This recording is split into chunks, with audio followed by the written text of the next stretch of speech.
बात है जब यहूदी धर्म ग्रंथों को वह रूप दिया गया जो आज हमारे पास है। तो यहूदी बाइबल, इसमें क्या है? इब्रानी में इसे एक संक्षिप्त नाम से बुलाया जाता है, तनाक।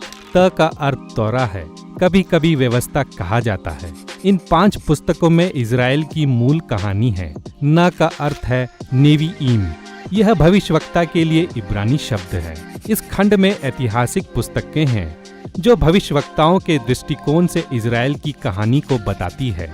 फिर आपको भविष्यवक्ताओं की काव्यात्मक पुस्तकें मिलती हैं।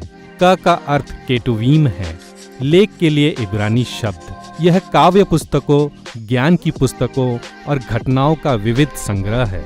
यहूदी लोगों का मानना है कि इन सभी साहित्यिक कार्यों के माध्यम से परमेश्वर अपने लोगों से बात करते हैं। अब इस दूसरे मंदिर के समय काल में भी अन्य यहूदी लेखों को लिखा गया, जो विभिन्न प्रकार के लेखों का संग्रह है।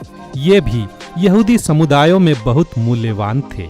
प्राचीन काल से इस विषय में विवाद चल रहा था कि इनमें से कुछ को उनके धर्म ग्रंथों का भाग माना जाना चाहिए या नहीं। तो यह एक लंबी अवधि में कई अलग अलग लेख हैं। उन्होंने इन सब को इस तरह एक साथ क्यों रखा? इसलिए कि यह लेख मिलकर इस महान कहानी को बताते हैं कि कैसे परमेश्वर इन लोगों के द्वारा हमारे संसार में फैली अव्यवस्था से व्यवस्था और सुंदरता उत्पन्न करने का काम कर रहे हैं।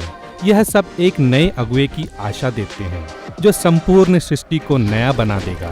तब तनाक समाप्त होता है, पर यह अगुवा नहीं आता।